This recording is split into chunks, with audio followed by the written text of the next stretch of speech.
Okay, good morning, everybody, and thank you so much for joining us. My name is Bill Lester. I'm with University of Florida Extension Service here in Hernando County, and today we're going to be talking about Barbados cherries.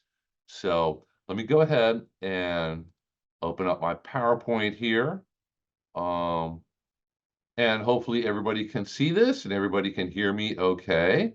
Like I said, we're going to be talking a little bit about tropical Barbados cherries, which is a crop that maybe many of you are totally unfamiliar with. I've honestly never tried them. Um, I believe that I've seen them growing before. They're very attractive shrubs slash bushes. They will grow very well here in Central Florida. Few things you need to keep in mind, and we're going to cover all of them. So we're going to kind of cover the basics and try to kind of get you guys all started and set on growing something definitely different, something very easy to add to the landscape. And another special benefit of this that you're going to find out, we're going to kind of circle back to, is these do make for a very attractive large shrub, small tree, and can look very, very nice in a yard or in a landscape.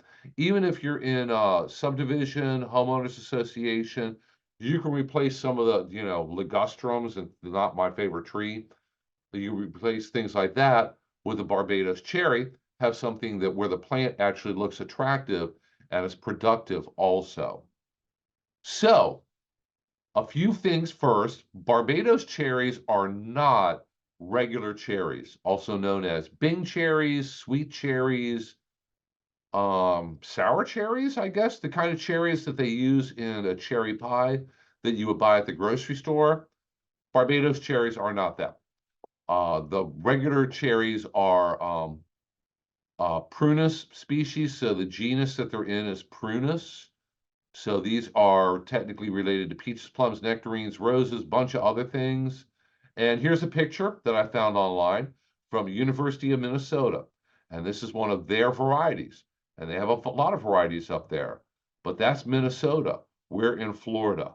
It is way too hot, way too far south here in Florida to grow traditional cherries.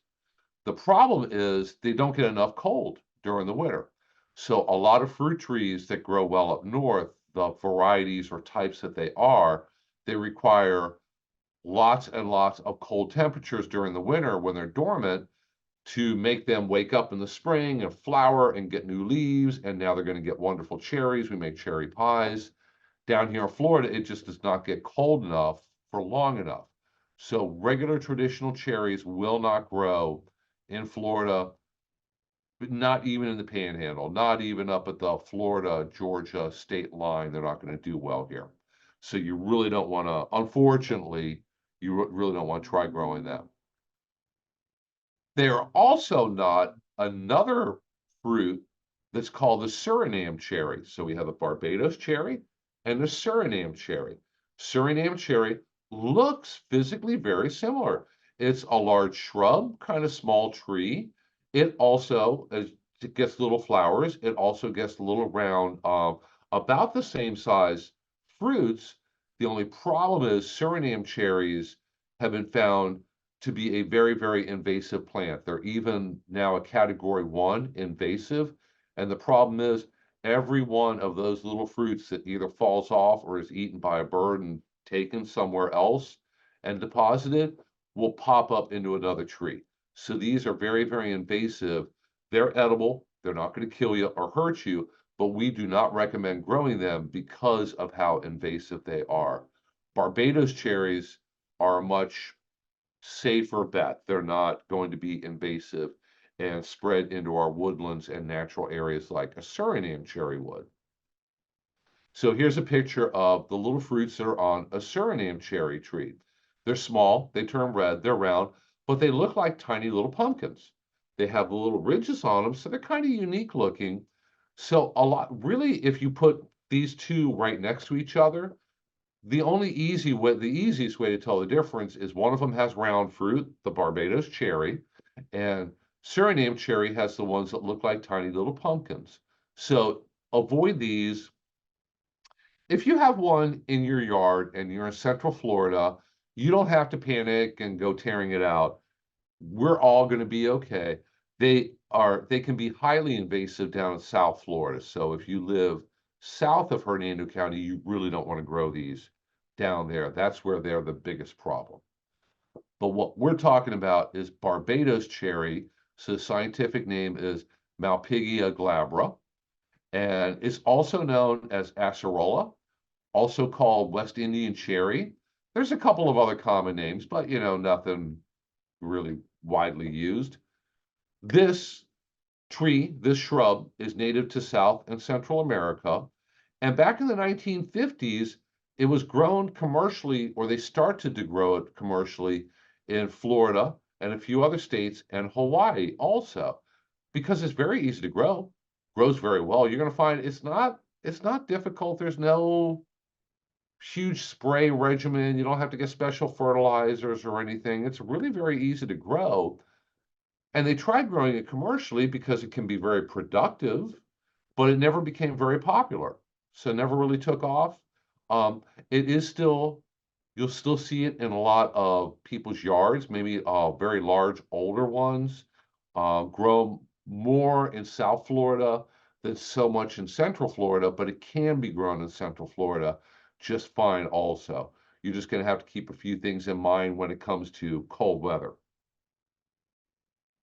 So Barbados cherry fruit can be kind of a pale pink to rose-colored flowers throughout the summer.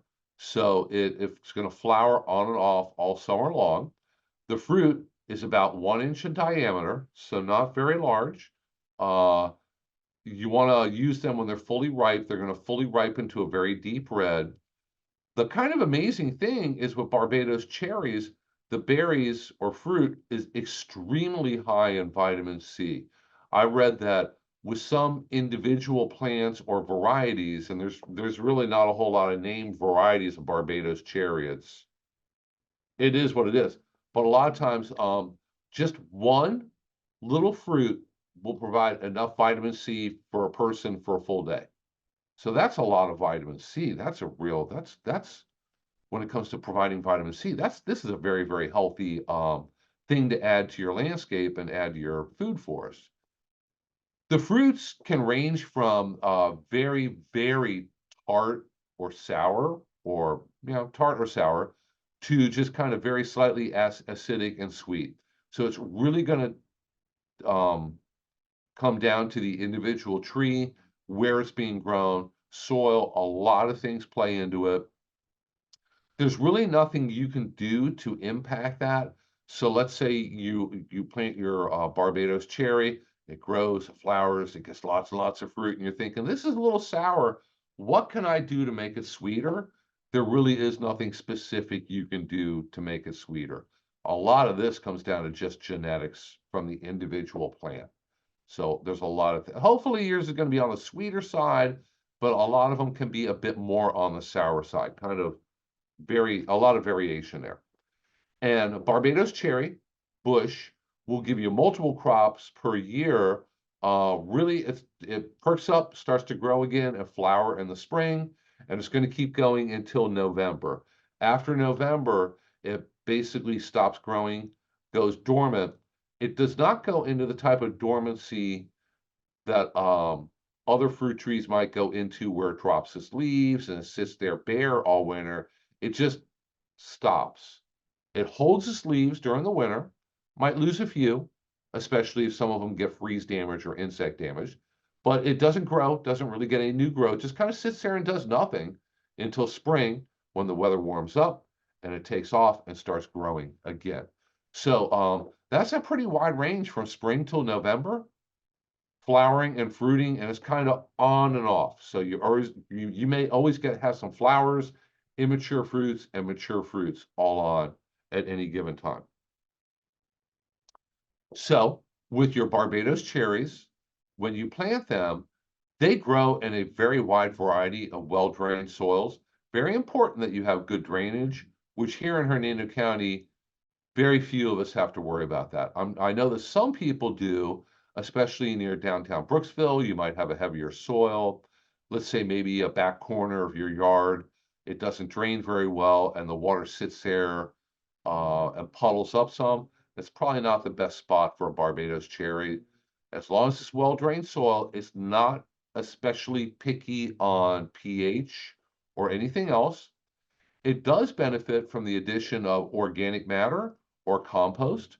So building the soil up in advance is a good idea because a Barbados cherry is going to grow very, ideally fairly large.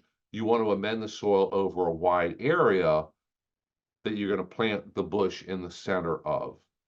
And then after you plant it, applying an organic mulch is great for Barbados cherries.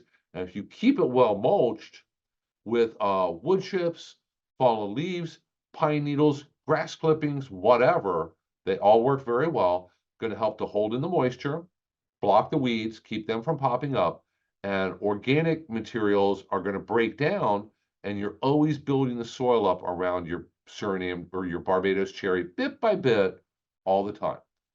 The best time to add a new plant to your landscape is in the spring, although you could put it in at any time from spring till summer. Probably want to avoid putting them in during the winter when you have freezes and frosts that are kind of coming and going. You want to wait till the last chance of a freeze is over and done with.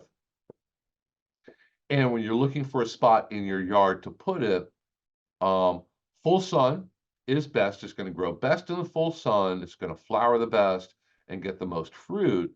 But you want to try to look for a protected location because here in Central Florida, these will grow and they will do well, but they can't, and they'll take temperatures down pretty chilly. But here in Hernando County, every once in a while, we'll get a freeze where it's 30 or upper 20s or lower 20s. Not very often, but sometimes. And you want to put this in a protected location where you're going to be able to cover it, and hopefully the heat from your house and other structures is going to help to keep it a little bit warmer at night to keep it protected. So you could put this just right out in the middle of your front yard out there, no buildings or nothing around it in the full sun. It's going to grow great. If we have a winter where we start getting really bad freezes, like in the 20s, you're going to have to go out and put up some kind of teepee, some kind of structure around it, something to cover it and keep it warm. Otherwise, temperatures in the 20s or below will kill these plants. So, oh, going back for irrigation, um, you need to keep these well irrigated. After they become established, they can do very well off of just natural rainfall. If we are in the middle of a long dry period, you're probably going to want to try to water it. If you're in the habit of irrigating your yard with your in-ground irrigation, here in Hernando County, you're only allowed to do that once a week. But if this is planted in a spot where it's getting watered once a week, that's fine. During the summer, during rainy season, when we're getting a lot of rain, it's not going to need a whole lot of water. You need to keep it well watered right after it's planted until it gets established. So we tell people when you plant it, water it right away. You're going to have to water it once or maybe even twice a day for a week or two. After that, you can kind of back off to just once a day instead of just twice a day. Then you can go to every other day, every couple days. Then after that, if it's dry for a little bit, go out there and water it. But if we're getting fairly regular rainfall, you don't have to water it and waste the water. These guys, they're not particularly drought tolerant, but once they get established, they can do well off of mostly natural rainfall. So for fertilizing, no big deal. Citrus fertilizer works very, very well on them. So if you have some citrus fertilizer, that's going to work well. Citrus fertilizer also works well on a number of other fruit trees. Avocado, if by some chance you have one, other fruit trees, because it has all the micronutrients they need. So just very, very light fertilizing during the growing season. So starting in the spring when it starts to get some new growth and grow, and then ending in the fall, basically end of September, beginning of October. You don't want to fertilize it during the dead of winter from October through March or so, because it's not going to take the fertilizer up. It's not actively growing, doesn't need the fertilizer, and that fertilizer is now going to be wasted. It might go through the sandy soil into the aquifer. It may be washed away when you irrigate your yard or it rains the next time. So just fertilize very lightly during the growing season, and that'll be fine. These are not really heavy feeders. They're going to do just great with light fertilizing. So pruning, this is a picture on the right of one that's a very, very old Barbados cherry. So they can eventually become a pretty substantial shrub slash bush with large trunks and branches. They tend to kind of twist and turn. Another common name for this is the false crepe myrtle, I think. So sometimes the trunks can start to look a little bit like a crepe myrtle, adds a little bit of wintertime interest, attractive trunk. But for pruning, the best time to prune this is after it's all done fruiting. So really anytime November, December, after it's done fruiting, you pick the last of the fruit off of it, fairly dormant, it's not actively growing. Anytime during the winter is a good time to prune this. You should always look over it very carefully, find any dead branches, prune them off. They're not going to get better, they're not going to recover.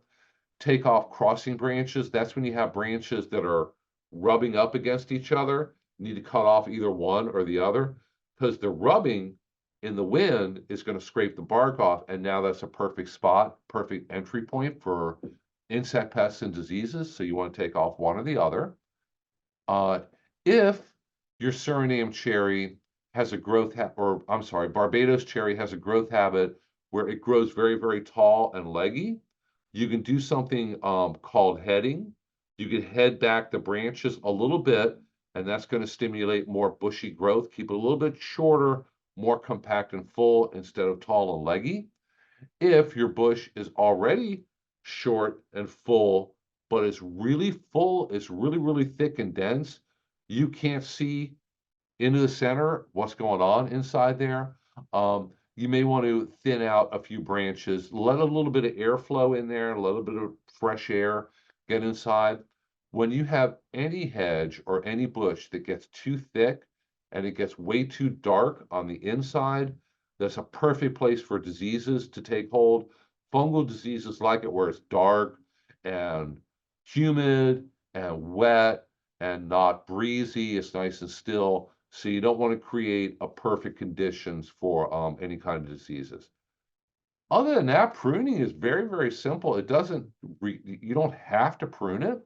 If it looks fine, doesn't need to be pruned, these guys can be left alone. Like I said, generally a very easy plant, a very carefree plant to manage and take care of. So a little bit about pests and diseases. Barbados cherries have very few pests. One that they do have a problem with is root knot nematodes. Nematodes are microscopic roundworms that many of which live in the soil. If you're not familiar with nematodes, it's an entire phylum in the animal kingdom, and there's thousands and thousands of species of nematodes. If you've ever had a puppy or a kitten and they get worms, almost all of those are nematodes. That's a certain type of nematode. Nematodes live in pond water. They live in salt water. They live in the soil underground. They live up, there are a few species that attack plants. They crawl up and feed on the leaves. They're really unusual. And Barbados cherries don't have a problem with them. They do have a problem with root knot nematodes, which live in the ground. They'll feed on the roots of their host range is amazing. There's about 1,000 different species of plants that they will feed on and damage. And Barbados cherries is one of them. What they do is they will drill into the roots and infect the roots and make the roots swell up and die back. You can see this picture here is of green beans. And if you look at the roots, those roots don't look very healthy. There's not many roots there. Most of them are gone. If you look at the bottom roots, you can see the swellings or the bumps or the kind of balls on them. Those are nematodes, and root knot nematodes cause that kind of damage. They can be a problem with Barbados cherries. Nothing you can do about them. There's nothing you can really spray or apply to get rid of the nematodes. So you're going to have to deal with them or hope that you don't have an unusually large amount in your soil. You can have occasional problems with different types of stink bugs. They'll feed on the fruit. So the fruit, when it's very small and the flowers just pollinated, the little fruits are very tiny. Stink bugs will poke into the fruits and damage them that way. Then when they grow, they might be rotten on one side. They might not taste very good. So watch out for stink bugs. And you'll get a scattering of other insect pests, sometimes whiteflies, aphids. Almost any plant out there can get aphids. So for aphids and whiteflies, a couple squirts with insecticidal soap are going to get rid of them. There are a couple species of caterpillars that will feed on Barbados cherry. Um, there's pretty much every plant that grows outside. There's at least one type of caterpillar that will feed on it. If you ever do have a problem with caterpillars, a couple squirts of BT, Bacillus thuringiensis. That's also, if you look up or look at a big box store, organic caterpillar killer, that's going to contain that. That's going to take care of caterpillars just fine. So, a little word about some landscape uses for Barbados cherries, because these are more than just a productive plant that gets, nice tasty berries and, very, very high in vitamin C. It's also a very attractive plant. You can plant them individually as a specimen plant. You can grow them in a container. They do just fine. You need to get a large container. So the bigger your bush gets, the bigger the container needs to be that you have them growing in, or an above ground planter if you have one of those. It's very, very good for borders. You can make a very good looking, fast growing, thick, functional hedge out of Barbados cherries, and it's going to flower and give you the Barbados cherries also. So you can block the view of the neighbors and pick tasty cherries. A deck, patio, screening plant, a lot of uses for this. Like I said, Ligustrums in the landscape, I think, are overused, not my favorite plant. People want to go out there and prune them all the time. If they get big, you have to hire somebody to prune them. Now they're expensive. So this is a really good substitute edible plant to take the place of something else in your yard that doesn't necessarily look great and is not giving you anything edible. So this, putting more Barbados cherries in is going to give you a bigger bang for your plant and time and effort buck. If you're planting them as a hedge or in a row, you want to space them about 5 to 6 feet apart for any kind of mass planting. You can even plant them in a big cluster or a big group if you have enough room on your property for that. That works also. So about 5 to 6 feet apart, because they will over time grow bigger, grow wider, and take up more space. You can just let it go, and if you never prune it back as far as height or width, it will technically get up to the point where it's considered a small tree. If nothing else, it's a attractive, very, very large shrub. And like I said, kind of thing that if you plant it and you live in an HOA, they may come by and look at it and kind of give it the side eye and think, I wonder what that is that they just planted. I hope it's not a fruit tree or something like that. You don't have to let them know. It'll flower. It's going to look pretty. Just don't tell anybody that you're getting something off of it that you can eat. So this is a great opportunity for people who live in HOA type communities. So edible uses, like I said, that you can. The fruit is fully edible. You want to let it get fully ripe. That's going to give you the best chance of it not being too tart or too sour. It's going to be as sweet as it's going to get. You need to pick the little berries frequently and handle them very carefully. They can be very delicate. They're thin-skinned. Um, as if you have a lot of them on there, if you have a lot of flowering and they're all turning ripe, you need to check it every day or so. And as they ripen up, pick off the ripe ones. You can eat them fresh, just as is. You can juice them. Um, you can use it for really interesting, unusual jellies, jams. This type of fruit you could use for wine also. So you can, if you're, have a hobby of winemaking, you can make Barbados cherry wine. That's great also. If you look online for Barbados cherries recipes and different adult beverage recipes, there's a lot of things out there. A lot of them involve rum. A lot of them are kind of Caribbean recipes, involve other Caribbean ingredients.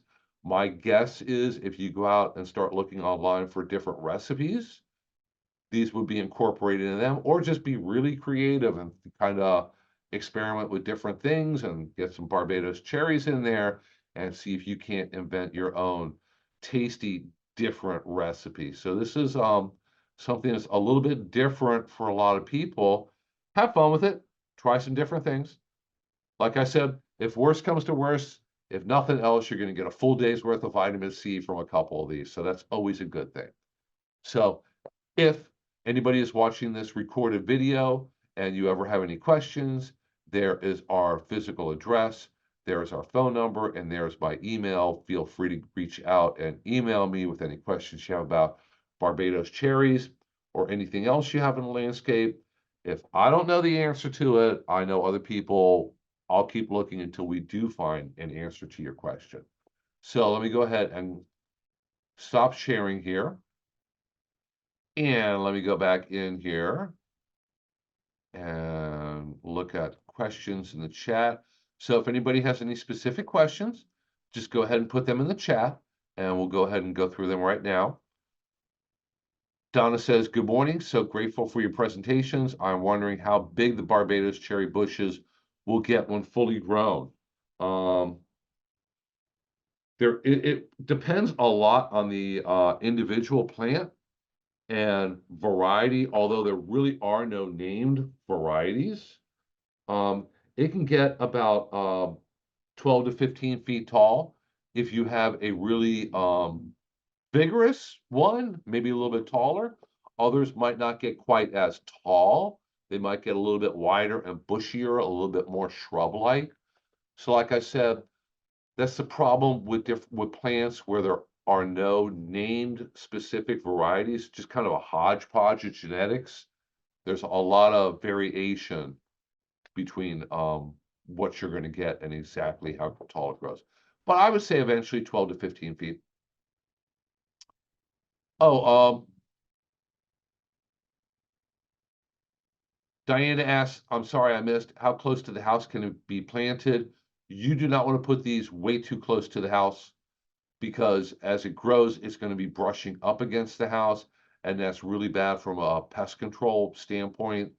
I would keep them further out from the house when it comes to putting them in a hedge, about 10 feet apart. I'd say at least 10 feet out from the wall of the house.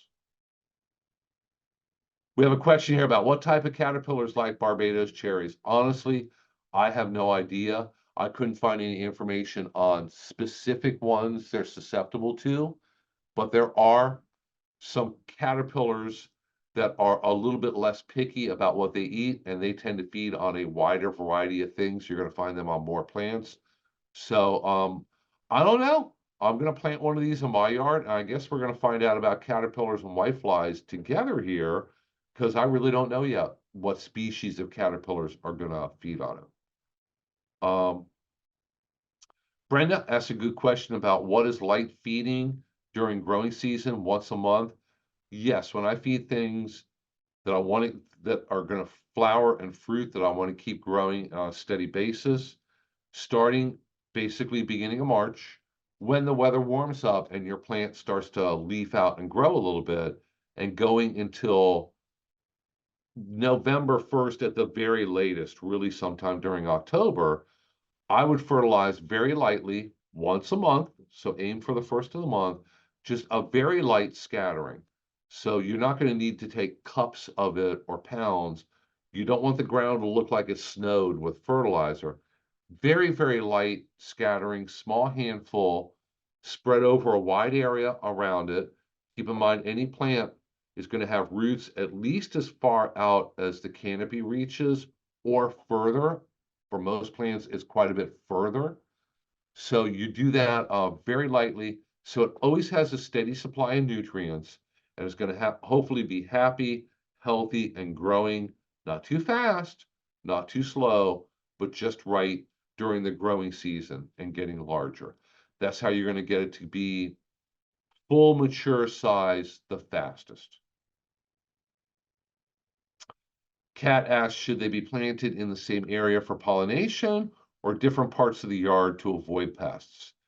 Either way, like I said, they can be planted in a hedge. They can be, ding, ding, ding, right next to each other. They can be planted in a mass planting or a group. Um, Cross-pollination between individual bushes is not going to be an issue until you plant the seeds of the fruit to maybe try to get more bushes in the future. At that point, you're just going to have genetic variation. Um, if you have them for a normal size yard, if you put them in all different parts of your yard, they're going to cross-pollinate anyway. Bees and butterflies and all the different pollinators can cover a fairly wide area. So you're not, stopping cross-pollination. You really don't have to worry about it. It's not going to cause a problem with the fruit. You don't have to separate them from other individual bushes. Um, and here's a very good question from Cindy about how big will the starter plants be that we're getting? Also about how long until they begin producing. I happen to have one here. Let's see if I can get a good shot with the camera. These, honestly, they'd look like just a little shrub transplant.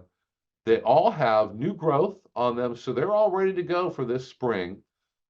These things should grow, I would guess, a foot or two each year, depending on how happy they are where you plant them. Watering, consistent watering is going to be very important.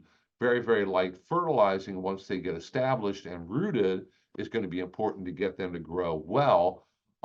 It takes about a year or so before they start flowering and fruiting, and you're getting a natural crop off of them.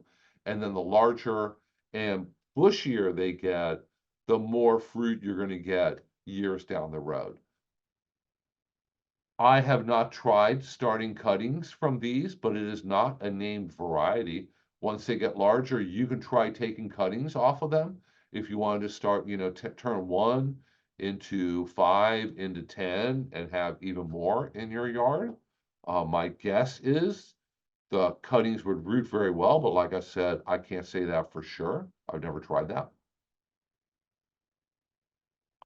Frank says they get mealybugs on the tree with sooty mold. Any suggestions? Mealybugs are really easy to take care of with insecticidal soap. That's all you need. You don't need anything stronger, but you're going to have to be diligent. You're going to have to spray them a few times, keep an eye on them, and make sure you get rid of all the mealybugs. Because if you get rid of half of them or most of them, they're going to find each other, make babies, and now the problem, boom, comes back very, very quickly. So diligence is very important for a lot of insect pest problems. Tammy Cax asks, would short bushes around the tree help with freezing? It might. Short bushes is going to give it protection side to side. Technically, planting one of these underneath an oak tree will keep it warmer on a cold night. The problem is it's going to be light limited. So they will grow in a somewhat shady spot. They grow slower and they're going to grow leggier. So there's a lot of pluses and minuses to, cold protection versus ideal spot for summertime growth. Really putting in a spot where you know that you're physically able to get some kind of cover on it is going to really, really help. Having the covers handy when we go into winter, being prepared is going to really help. Um, like I said, these will take cold temperatures, but really at freezing or below, all bets are off. They're going to start to show some damage. The colder it gets, the more damage they're going to experience. So Staten Farm, yes, they are full sun plants. Brenda, no fertilizer when we first plant them. You are correct. When you first stick a plant in the ground, when you dig a hole and plant it, you don't have to add fertilizer because the roots are not established in the soil and the roots aren't going to take that fertilizer up. So the fertilizer is going to be wasted. Potentially it's going to get into our groundwater, which none of us wants. So plant the plant, let it get a little established. Maybe a month or so down the road, you can start fertilizing, like I said, very, very lightly, but on a regular basis, basically monthly during the active growing season.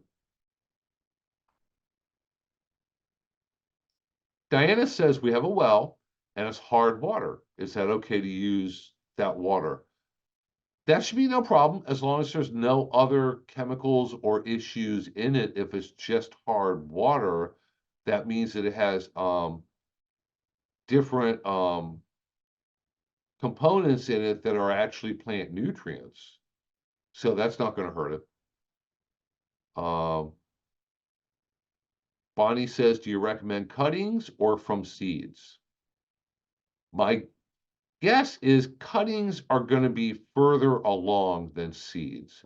This is probably the kind of plant, if you want to take the fruits, they have tiny seeds in them. You could experiment with getting those seeds out, planting them, starting your own from seeds. It should work. I've never done it before. You may be able to start literally a ton of these. Uh, the problem is there's not a huge market for them. Like I said, this is kind of a niche crop, a niche fruit. My guess is somebody is growing it commercially, but probably not many people. It really is much more of a backyard fruit, or if you have a food forest or something like that, where you're trying to grow a wide variety of things for yourself and your family, that's where they're going to be the best. Um, Carol asks a good question here. When they get older, should small lower branches be removed? My mulberry tree gets a lot of small lower branches that produce some fruit. It all depends on what form you want it to grow in and take. So these can grow like a shrub. So you can leave those lower branches on. It's there as long as the branches are not hitting the ground, that's not really going to damage anything or hurt them or hurt the bush. If you want it to be more of a tree shape, like with actual at least short trunk and then the rest of it above that with all the foliage, then you would want to remove the branches starting with the lowest and working up. So the taller it gets, the more lower branches you're taking off, and that's called keep managing it as more of a tree shape. Either way works. Either way is going to flower and fruit and give you fruit. So really taking it up a little bit and maintaining a little bit of a tree shape by removing those lower branches is probably going to make it a little bit easier to manage. You're going to be able to get to weeds and get up underneath the bush a lot easier. And do red ants in the soil harm trees? Generally, no. They can bite you. Technically, red ants and fire ants do provide a lot of insect pest protection. They will happily go charging up through trees, bushes, eat a lot of everything from mealybugs to scales to thrips. They eat a lot of insects. People don't like them because they can bite people. A lot of people are allergic or susceptible or break out in a rash from it. So all ants are very important in the ecosystem as long as they're native ants. But red ants do not harm plants as a general rule. We don't have leafcutter ants here in Florida. They're in tropical countries. So, guys, I don't see any other questions here. So, thank you. Everybody stay on for just a minute. I got a couple other announcements, but let me go ahead and thank everybody else and turn off the recording here.